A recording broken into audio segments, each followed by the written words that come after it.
Bright light city, gonna set my soul on fire. Viva Las Vegas. All right, forgive me, I digress. I have every right. I was born on Elvis's birthday. Today we are looking at ZEGAS by Michel Fiffe, and it is amazing. Cannot wait to share it with you. Subscribe to my channel if you haven't already. Hit that like button, and let's get right into it. Hey y'all, Michael Troy here. Today we are looking at Michel Fiffe's amazing graphic novel collection, ZEGAS. A bunch of stories weaved together by the artist extraordinaire. I've covered his book, Creating Copra, a little bit of Copra, interviewed him for the show. We talked about art and his process.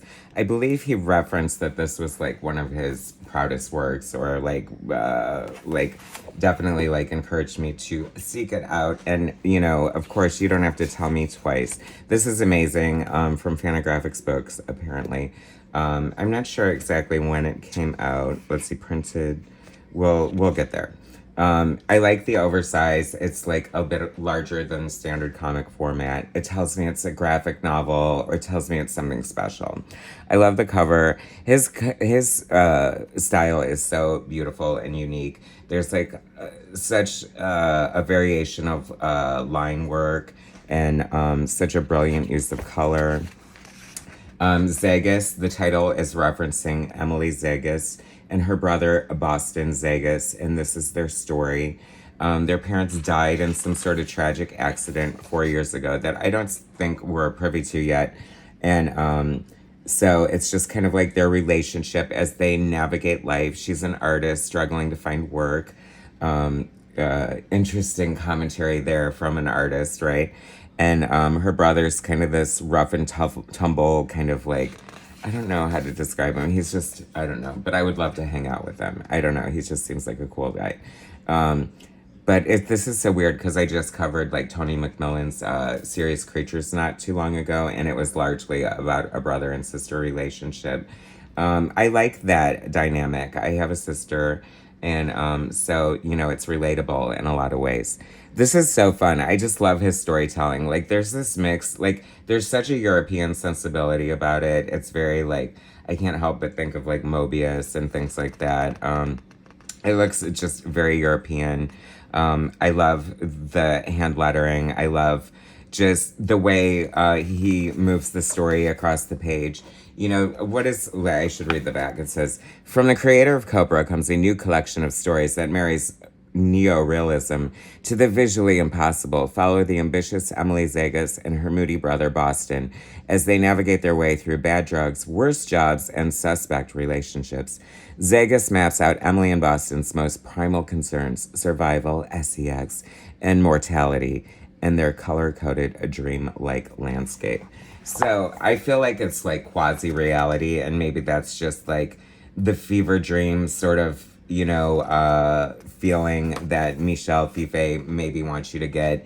You know, it's a good excuse to have it not steeped in this reality so that you can do amazing, fun things like have a tit well where apparently you make wishes and the nipple opens up and you throw in your money, and it is so disgusting. And Boston is like, what a waste of money. And the tit well comes back in the story. And then, so it's like very like slice of life reality, but then suddenly like you'll have a shift and there'll be like amazing graphics, esoteric, ethereal kind of imagery, and you're like in a different reality.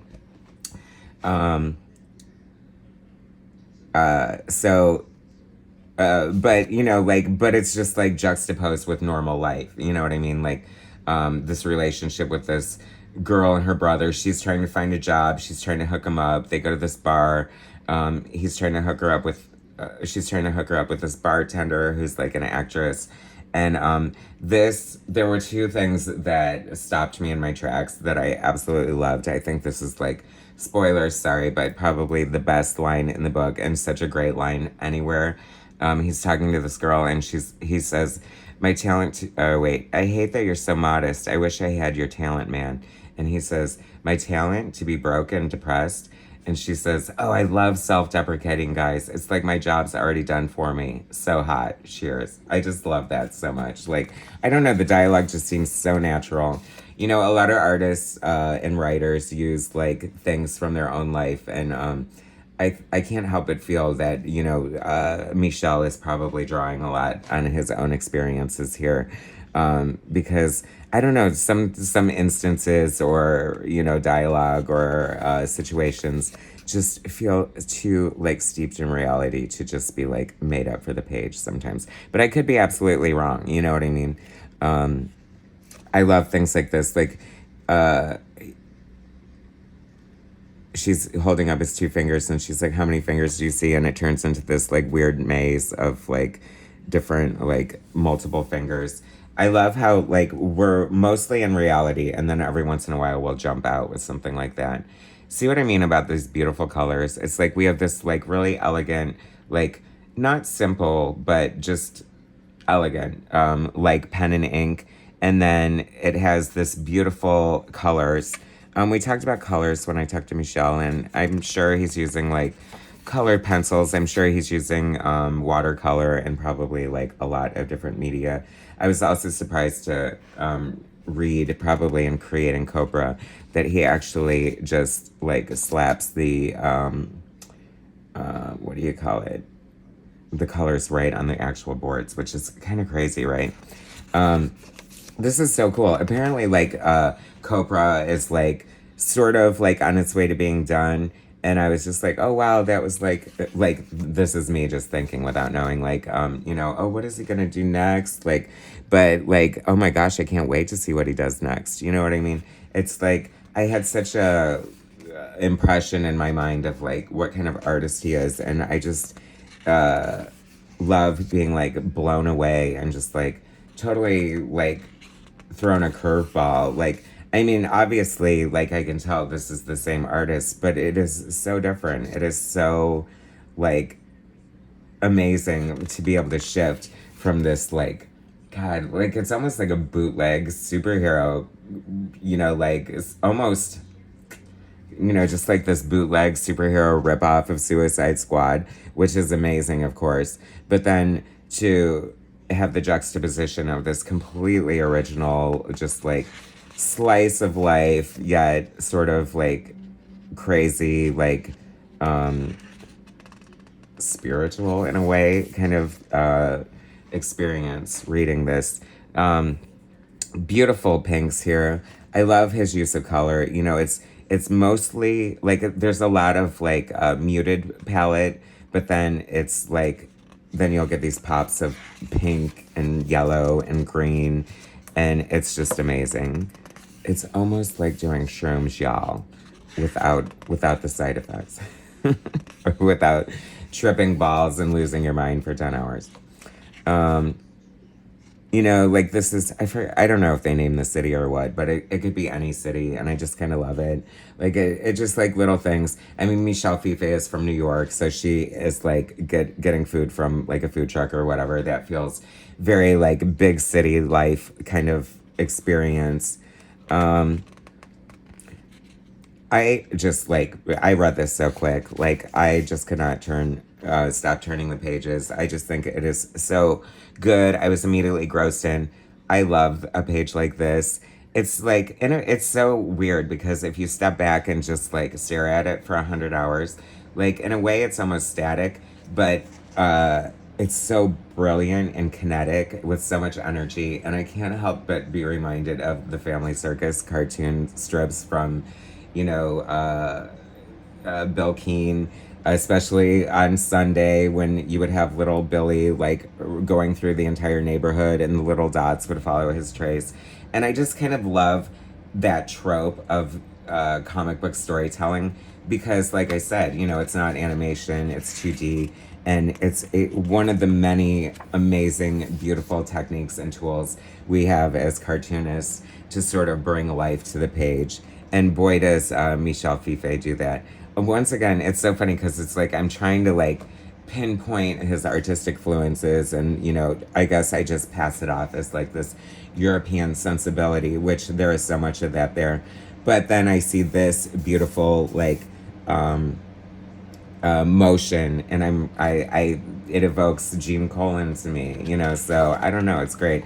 I also have to say, like, one of the hallmarks, signature Michel Fiffe style here is like this super heavy, thick outline, which, you know, I feel like an artist like Joe Madureira probably popularized, like, on, if you look at his X-Men work, like, there would every once in a while be a panel that, like, the figure would have such, like, a huge thick black outline. But I mean, and I've seen it before from other artists, but I've never seen it done in a way that Michel Fiffe does it, where he adds, like, a lot of texture to the line at the same time. He has a really soft, like, beautiful, delicate line, and then for him to, like, be able to pull out these amazing textures, it's just super impressive. Hi, Eli. I really just love his work so much.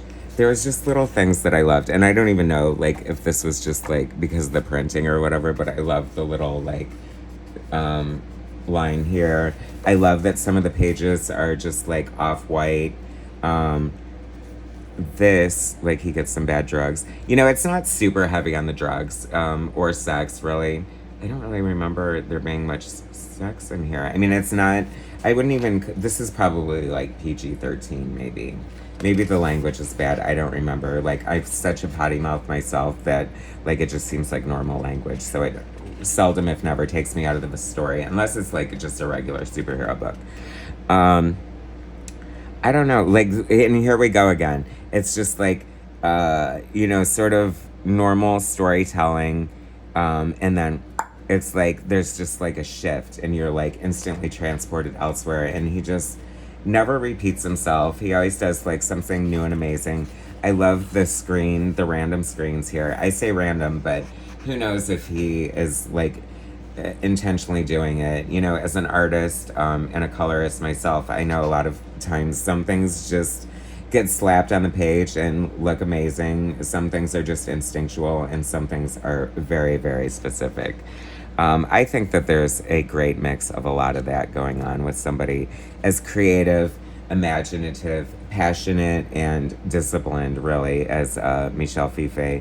I do implore you to check out my video with the interview with Michel Fiffe. Very good and insightful, I thought, if I could pat myself on the back. And also my review of Creating Copra, a book that you should get, especially if you're a cartoonist yourself.